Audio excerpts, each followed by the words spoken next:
बोलो वृंदावन बिहारी लाल की जय। जय जय श्री राधे श्याम। जय जय श्री राधे श्याम। बोलो स्वामी राम सुखदास जी महाराज की जय। चौथा अध्याय 11वां श्लोक। कल हमने जन्म की दिव्यता के बारे में पढ़ा था। अब कर्मों की दिव्यता क्या होती है, इस विषय का आरंभ करते हैं। हे तीर्थानंदन, भगवान कह रहे हैं, हे तीर्थानंदन, जो भक्त जिस प्रकार मेरी शरण लेते हैं मैं उन्हें उसी प्रकार आश्रय देता हूँ। सभी मनुष्य सब प्रकार से मेरे मार्ग का अनुसरण करते हैं। भक्त भगवान की जिस भाव से, जिस संबंध से, जिस प्रकार से शरण लेता है, भगवान भी उसे उसी भाव से, उसी संबंध से, उसी प्रकार आश्रय देते हैं। जैसे भक्त भगवान को गुरु मानता है तो वे गुरु बन जाते हैं, शिष्य मानता है तो वे शिष्य बन जाते हैं, और माता पिता मानता है तो वे श्रेष्ठ माता पिता बन जाते हैं। जिस भाव से भक्त भगवान की शरण लेता है, भगवान उसी उसी भाव के बन जाते हैं। गीता में यही लिखा है कि मुझे जिस प्रकार से जो ध्याएगा मैं उसे उसी प्रकार प्राप्त करूंगा। भक्त भगवान के बिना व्याकुल हो जाता है तो भगवान भी भक्त के बिना व्याकुल हो जाते हैं। अर्जुन का भगवान श्री कृष्ण के प्रति सखा भाव था तथा वे उन्हें अपना सारथी बनाना चाहते थे। अतः भगवान सखा भाव से उनके सारथी बन गए।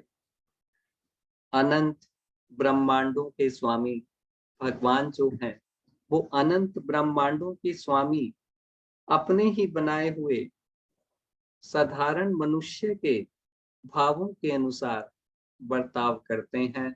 अर्थात जैसा साधारण मनुष्य कल्पना करता है, जैसा भगवान की पूजा करता है, भगवान उसको उसी रूप में आश्रय देते हैं। यह उनकी कितनी विलक्षण उदारता है, दयालुता है, अपनापन है। भगवान विशेष रूप से भक्तों के लिए ही अवतार लेते हैं। भक्त लोग जिस भाव से, जिस रूप से भगवान की सेवा करना चाहते हैं, भगवान को उनके लिए उसी रूप में आना पड़ता है।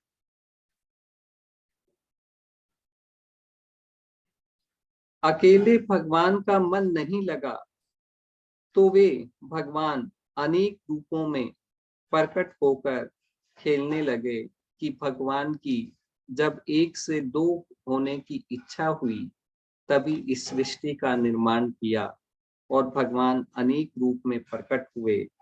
ऐसे ही जब भक्तों के मन में भगवान के साथ खेलने की इच्छा हो जाती है तब भगवान उनके साथ खेल खेलने के लिए, लीला करने के लिए प्रकट हो जाते हैं। भक्त भगवान के बिना नहीं रह सकता तो भगवान भी भक्त के बिना नहीं रह सकते।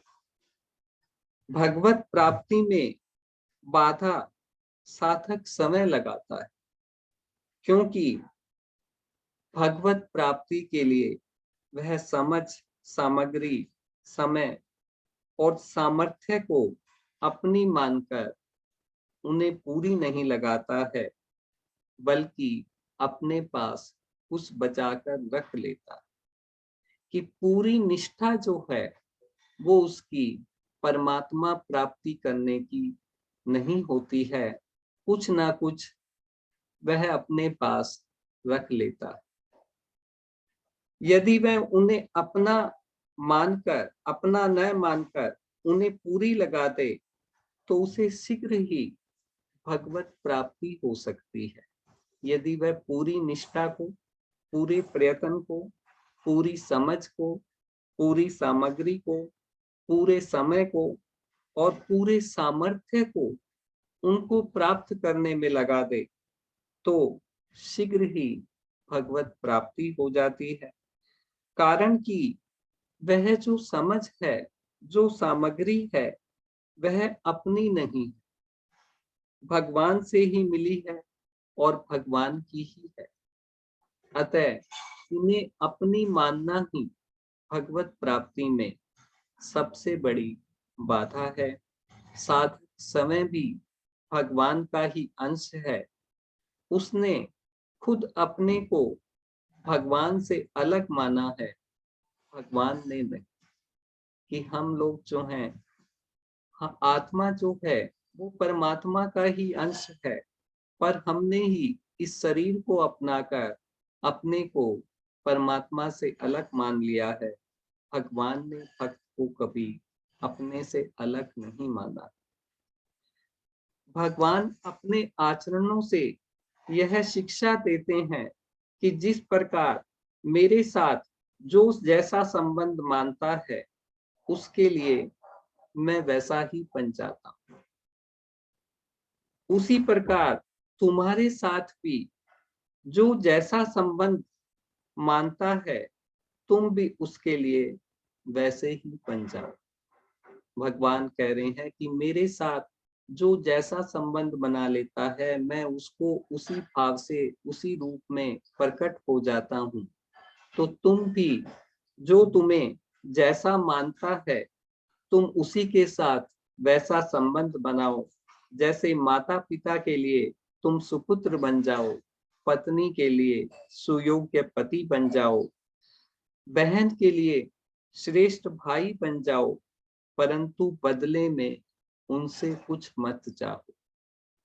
गीता की सबसे बड़ी शिक्षा यही है कि हमारे कोई अधिकार नहीं है, हमें सिर्फ सेवा ही करनी है। हमारा सबके प्रति कर्तव्य है। बदले में कुछ मत चाहो। कुछ लेने की इच्छा से माता पिता को अपने न मानकर केवल सेवा करने के लिए ही उन्हें अपना मानो। ऐसा मानना ही भगवान के मार्ग का अनुसरण करना। कि भगवान भी जैसे भक्त के लिए जैसा भक्त चाहता है उसे उसी रूप में दर्शन देते हैं, वैसे ही तुम्हें जो जैसा चाहता है तुम उसके अनुरूप बन जाओ, उसकी सेवा करो। अभिमान रहित होकर निस्वार्थ भाव से दूसरे की सेवा करने से शीघ्र ही दूसरे की ममता छूटकर भगवान में प्रेम हो जाएगा, जिससे भगवान की प्राप्ति हो जाएगी। अहंकार रहित होकर निस्वार्थ भाव से कहीं भी प्रेम किया जाए तो वह प्रेम सबतः प्रेम में भगवान की तरफ चला जाता है। कि यदि हम निस्वार्थ भाव से, निष्काम भाव से किसी से भी प्रेम करते हैं तो वह प्रेम भगवान की तरफ चला जाता है। जीव मात्र का, जीव जो है उसका परमात्मा के साथ स्वतः नित्य संबंध है। कि क्योंकि जीव परमात्मा का ही अंश है, परंतु जब तक जीव इस संबंध को पहचानता नहीं और दूसरा संबंध जब जोड़ लेता है तब तक वह जन्म मरण के बंधन में पड़ा रहता है। उसका यह बंधन दो ओर से होता है। एक तो वह भगवान के साथ अपने नित्य संबंध को पहचानता नहीं और दूसरे जिसके साथ वास्तव में अपना संबंध है नहीं, उसके संबंध को नित्य मान देता है।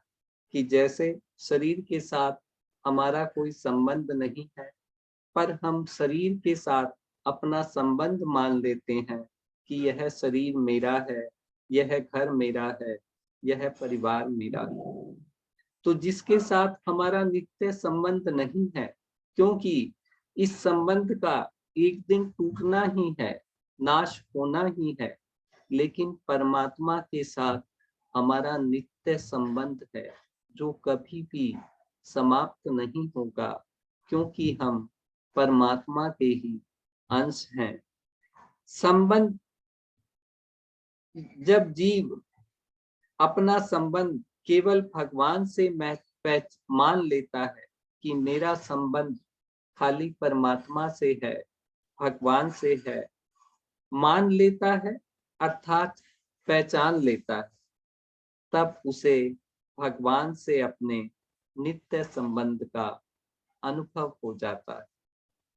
भगवान के नित्य संबंध को पहचानना ही भगवान के शरण होना है, और शरण होने पर भक्त निश्चिंत, निर्भय, निशोक और निशंक हो जाता है।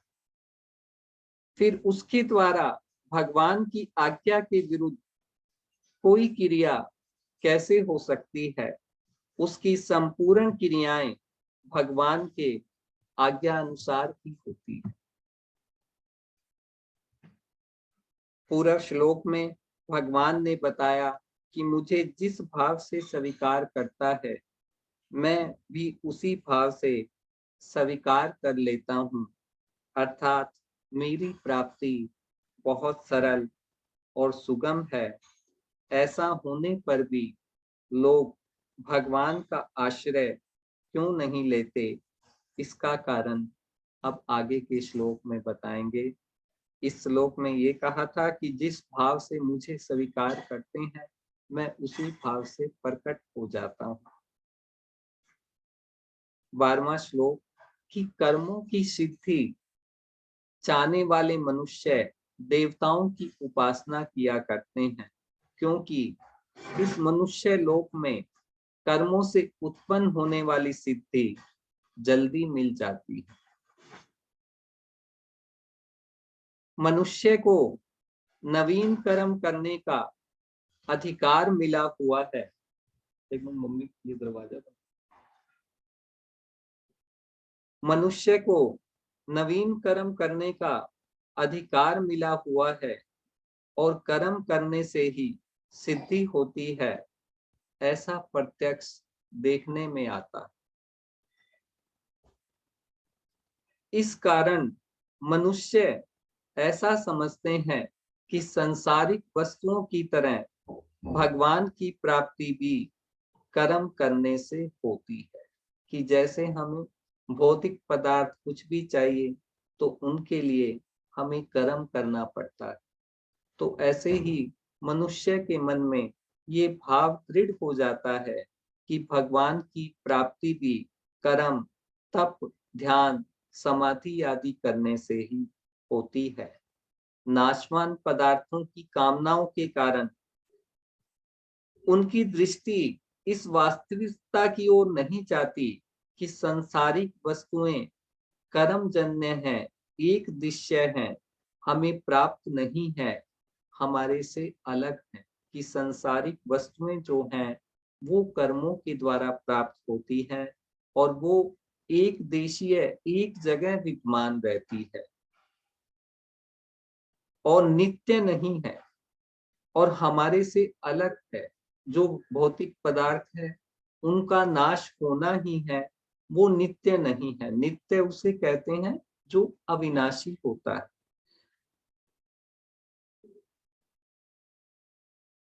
इसलिए उनकी प्राप्ति करने के लिए कर्म करना आवश्यक है, परंतु भगवान जो है वो कर्मजन्य नहीं है, कर्मों से प्राप्त नहीं हो सकते। वो सर्वत्र परिपूर्ण है, सर्वत्र परिपूर्ण है, अपरिवर्तनशील है, सर्वत्र परिपूर्ण है, हमें नित्य प्राप्त है, हमारे से अलग नहीं है और अपरिवर्तनशील है, उनमें कभी कोई परिवर्तन नहीं होता। इसलिए भगवत प्राप्ति में संसारिक वस्तुओं की प्राप्ति का नियम नहीं चल सकता कि जैसे कर्मों से संसारिक वस्तुओं की प्राप्ति होती है, वैसे ही कर्मों से भगवान की प्राप्ति नहीं हो सकती। भगवत प्राप्ति केवल उत्कट अभिलाषा से होती है।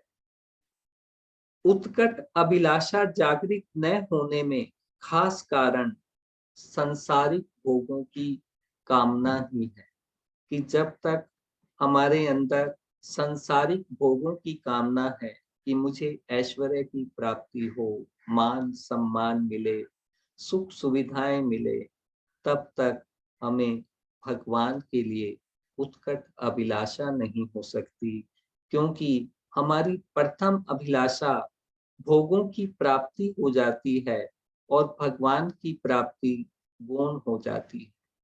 लेकिन जब हमारी एक निश्चय होगा कि हमें तो भगवत प्राप्ति ही करना है, इन भोगों को नहीं भोगना है, इन सुख सुविधाओं को नहीं चाहिए, हमें तो परमात्मा के सिवाय दूसरा कुछ चाहिए ही नहीं, तब परमात्मा की प्राप्ति सुगम हो जाती है। स्वामी जी ने एक उदाहरण दिया है कि भगवान तो पिता के समान है और देवता दुकानदार के समान। कि भगवान में और देवताओं में क्या फर्क है? कि भगवान जो होते हैं वो पिता के समान होते हैं और देवता दुकानदार के समान। अगर दुकानदार वस्तु न दे तो उसको पैसा लेने का अधिकार नहीं है, परंतु पिता को पैसा लेने का भी अधिकार है और वस्तु देने का भी। बालक को पिता से कोई वस्तु लेने के लिए कोई मूल्य नहीं देना पड़ता, पर दुकानदार से वस्तु लेने के लिए मूल्य देना पड़ता है।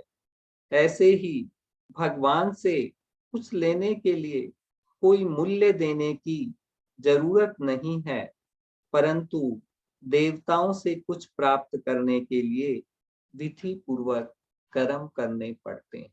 कि जैसे हम जो विधि पूर्वक यज्ञ करते हैं, हवन करते हैं, उनमें देवताओं को आवाहन आवाहन करते हैं, तो देवताओं को आना पड़ता है, क्योंकि उन कर्मों से देवताओं के जो भोग चाहिए हमें उसकी प्राप्ति होती है। लेकिन भगवान के लिए कोई मोल नहीं है कि हम इतने जप करेंगे, इतना तप करेंगे, तब परमात्मा की प्राप्ति हो ही जाएगी। तो यहाँ यही स्वामी जी समझा रहे हैं कि भगवान जो है वो पिता के समान है और देवता जो हैं वो दुकानदार के समान है। दुकानदार से बालक दिया सलाई चाकू आदि हानिकारक वस्तुएं भी पैसे देकर खरीद सकता है, परंतु यदि वह पिता से ऐसी हानिकारक वस्तुएं मांगे तो वे उसे नहीं देंगे और पैसे भी ले लेंगे। जैसे देवता लोग जो देवताओं से राक्षस जो भी कामना करते थे वो उनकी कामना पूर्ति होती थी, जो भी वर मांगते थे वो वर उन्हें देना पड़ता था। लेकिन भगवान से वैसे वर की प्राप्ति नहीं हो सकती। पिता वही वस्तु देते हैं जिसमें बालक का हित हो। इसी प्रकार देवता लोग अपने उपासकों को उनके हित अहित का विचार किए बिना उनकी इच्छित वस्तुएं दे देते हैं, परंतु परम पिता भगवान अपने भक्तों को अपनी इच्छा से ही वस्तुएं देते हैं जिससे उनका परम हित हो। ऐसा होने पर भी नाशवान पदार्थों की आसक्ति, ममता और कामना के कारण अल्प बुद्धि वाले मनुष्य भगवान की महत्ता और सुहृदता को नहीं जानते, इसलिए वे अज्ञानवश देवताओं की उपासना करते हैं। कि देवताओं से हमें ऊंचे लोकों की प्राप्ति होती है, देवताओं से हमें स्वर्ग के ऐश्वर्यों की प्राप्ति होती है, और परमात्मा को, हमें परमात्मा को प्राप्त करने की उत्कट अभिलाषा को जागृत करना पड़ता है। इन नाशवान पदार्थों की अभिलाषा का त्याग करना पड़ता है। जो वास्तविक सिद्धि है, जो परमात्मा को प्राप्त करना है, वह कर्म जन्य नहीं है, वह कर्मों से नहीं प्राप्त हो सकती। वास्तविक सिद्धि जो है वह भगवत प्राप्ति है, और भगवत प्राप्ति के साधन कर्म योग, ज्ञान योग और भक्ति योग भी कर्म जन्य नहीं है। योग की सिद्धि कर्मों के द्वारा नहीं होती, प्रत्युत कर्मों के संबंध विच्छेद से होती है। कि योग की जो प्राप्ति है वो कर्मों के द्वारा नहीं होती। जब कर्मों से हमारा संबंध विच्छेद हो जाता है तब योग की प्राप्ति होती है। अब यहाँ एक शंका होती है कि कर्म योग की सिद्धि तो कर्म कर्म करने से ही बताई गई, कि गीता में जो कर्म योग बतलाया गया है वह तो कर्म करने से ही होता है, तो फिर कर्म योग कर्म जन्य कैसे नहीं? इसका समाधान भी स्वामी जी ने दिया है कि कर्म योग से, कर्मों से और कर्म सामग्री से, कर्म योग में कर्मों से और कर्म सामग्री से संबंध विच्छेद करने के लिए ही कर्म किए जाते हैं। कि कर्म योग में निष्काम भाव से इसीलिए कर्म किए जाते हैं कि कर्मों से संबंध विच्छेद हो जाए। योग परमात्मा का जो नित्य संबंध है, योग उसे कहते हैं जो परमात्मा का नित्य संबंध है, वो तो स्वतः सिद्ध और स्वाभाविक है। अतः योग अथवा परमात्मा प्राप्ति कर्म जन्य नहीं है, वो कर्मों से नहीं होती है। वास्तव में कर्म सत्य नहीं है, बल्कि परमात्मा प्राप्ति के साधन रूप कर्मों का विधान सत्य है। कि परमात्मा प्राप्ति के जो साधन है, उन जो कर्मों का विधान किया गया है वो सत्य है। कोई भी कर्म जब सत्य के लिए किया जाता है तब उसका परिणाम सत्य होने से उस कर्म का नाम भी सत्य हो जाता है। कि जब हम सारे कर्म परमात्मा प्राप्ति के लिए करते हैं, परमात्मा की प्रसन्नता के लिए करते हैं, तो वो कर्म जो है वो सत्य की प्राप्ति के लिए है। सत्य मैंने जो अविनाशी की प्राप्ति के लिए है, तो वो कर्म भी अविनाशी हो जाते हैं, सत्य हो जाते हैं। अपने लिए कर्म करने से ही योग परमात्मा के साथ जो नित्य योग है उसका अनुभव नहीं होता। कर्म योग में दूसरों के लिए ही सर्व कर्म किए जाते हैं और अपने लिए अर्थात फल प्राप्ति के लिए नहीं। कि कर्म योग जो है गीता में बताया गया है उसमें निष्काम भाव से दूसरों के हित के लिए ही सब कर्म किए जाते हैं, और कर्म योग में दूसरों के लिए ही सब कर्म करने से कर्म और फल के संबंध से विच्छेद हो जाता है, और जो योग का अनुभव कराने में सहायक है, योग का अनुभव कराने में हेतु है। 8वें श्लोक में भगवान ने अवतार का उद्देश्य का वर्णन किया कि मेरा अवतार लेने का उद्देश्य क्या है। मेरे अवतार लेने का उद्देश्य दुष्टों का संहार करना और धर्म की स्थापना करना और भक्तों को उद्धार करना, भक्तों की इच्छाओं को पूर्ण करना। 9वें श्लोक में भगवान ने अपने कर्मों की दिव्यता को जानने का महत्व बताया कि कर्म किस प्रकार से, जिस प्रकार से मैं कर्म करता हूँ उस प्रकार से तुम्हारे कर्म भी दिव्य होने चाहिए।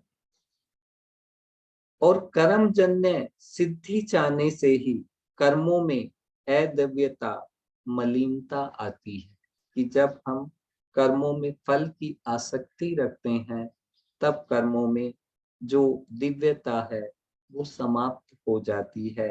अतः कर्मों में दिव्यता कैसी आती है, इसे बताने के लिए अब भगवान अपने कर्मों की दिव्यता का विशेष रूप से वर्णन करते हैं।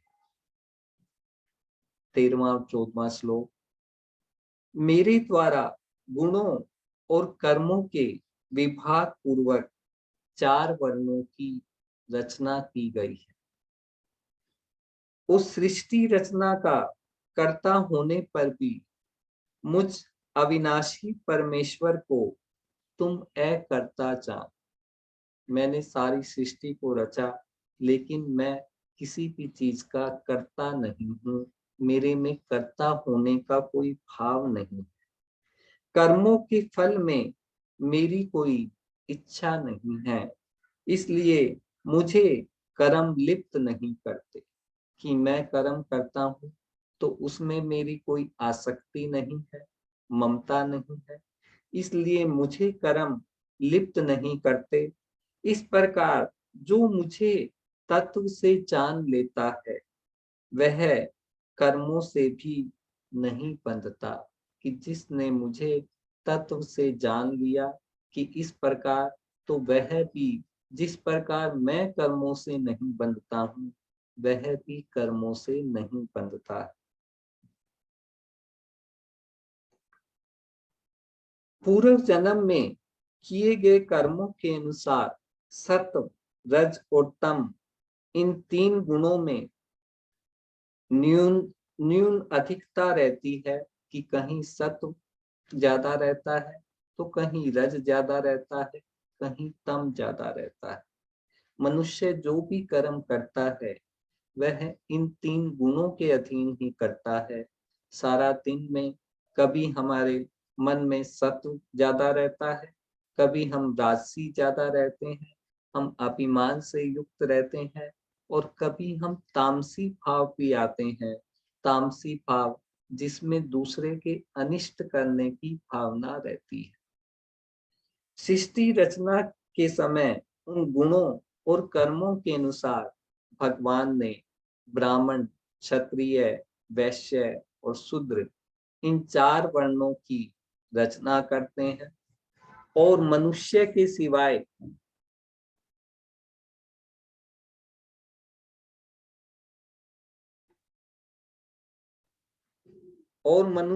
सिवाय देवता, पितर और तिर्यक आदि दूसरी योनियों की भी रचना भी भगवान कर्मों और गुणों के अनुसार ही करते हैं। इसमें भगवान की कोई भी विषमता नहीं है, कि भगवान का कोई भी भेदभाव नहीं है। जैसे जिस प्रकार के कर्म है, वह उसी वर्ण में उस मनुष्य का जन्म होता है। और खाली मनुष्यों को ही 4 वर्ण है, ऐसा नहीं है। अपितु पशु, पक्षी, वृक्ष आदि भी 4 प्रकार के होते हैं। जैसे पक्षियों में कबूतर आदि जो है वो ब्राह्मण है, बाज जो है वो क्षत्रिय है, और चील आदि जो है वो वैश्य है, और कौवा जो है वो शूद्र पक्षी है। इसी प्रकार वृक्षों में पीपल जो है वो ब्राह्मण है, नीम आदि जो है वो क्षत्रिय है, और इमली आदि जो है वैश्य है, और बबूल, कीकर आदि जो है वो शूद्र वृक्ष है। 4 वर्णों की रचना मैंने की है। इससे भगवान का यह भाव भी है कि एक तो ये मेरे ही अंश हैं, और दूसरे मैं प्राणी मात्र का सुहृद हूँ। मैं प्राणी मात्र का सुहृद हूँ, इसलिए मैं सदा उनके हित को ही देखता हूँ, उनके हित के लिए ही। और इसके विपरीत ये न तो देवता के अंश हैं और न देवता सबके सुहर्द ही है। इसलिए मनुष्य को चाहिए कि वह अपने वर्ण के अनुसार समस्त कर्तव्य कर्मों से मेरा ही पूजन करे। आज समय हो गया, आज इतना है। बोलो वृंदावन बिहारी लाल की जय। जय जय श्री राधे श्याम, जय जय श्री राधे श्याम। बोलो स्वामी राम सुखदास जी महाराज की जय। जय। सबको राम राम, राम राम, सब राम राम, सबको राम सबको राम राम।